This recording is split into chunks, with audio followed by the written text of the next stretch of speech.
Hey everyone, so giving another try to this Maker's Mark, the Lost Recipe Series, edition 2, 2025, 110.9 proof.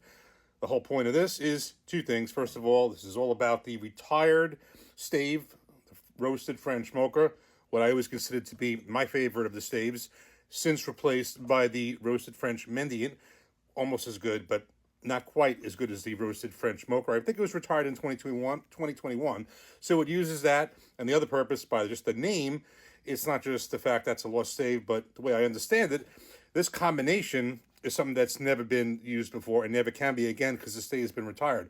This stave combination is 3 baked American pure, 4 Makers 46, and 3 roasted French mocha. Now, honestly, Maker's Mark has always been, one of my favorite distilleries, but as of late, I've had so many good wheated bourbons that honestly, not just because of blinds I've done, but just in general, I mean, I'm not sure Maker's is my favorite wheated bourbon anymore. I always hold a special place for it, just in general, except for the 90 proof. But these, I always like these private selections. But the whole point is, when I had this the first time, I thought this was good, but I wasn't sure this was necessarily any better than a whole bunch of other private selections I've had of different combinations, especially where the roasted French Mendiant or mocha was a primary save. Let's give it another try here. I get that chocolate profile, which is the whole point of the roasted French mocha. You get that chocolate coffee profile. Cheers.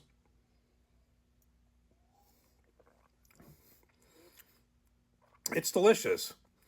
But as palates evolve, just had a whole bunch of different, wheated bourbons. There's really two things that come from. I don't think that this isn't as rare as some other stuff around here. I don't see the Star Hill Farm, the wheated, not the wheat whiskey. I haven't seen any of those cellar aged by me, and if I did, it was like $600. But I think that this was in Total Wine, and it's still there, at least in the Freehold, New Jersey. Not Total Wine, I'm sorry. ShopRite Wines and Spirits, Freehold, New Jersey. It's still there, no more bottles of this. But I don't think this is that much better or better at all than a lot of other private selections I've had. So, point is, if you have these private selections near you, depending on the stave combinations you like, this is not necessarily any better than any of them, although it is very good. And you're not going to get the French mocha, but just in general, like Makers, but there's just so many wheated bourbons that I've come to like since. But Makers always holds a special place. So, moral of the story: the Lost Recipe Series, Edition 2, 2025. It's good, but if you have private selections near you, stave combinations you like, honestly, those could be just as good. Cheers.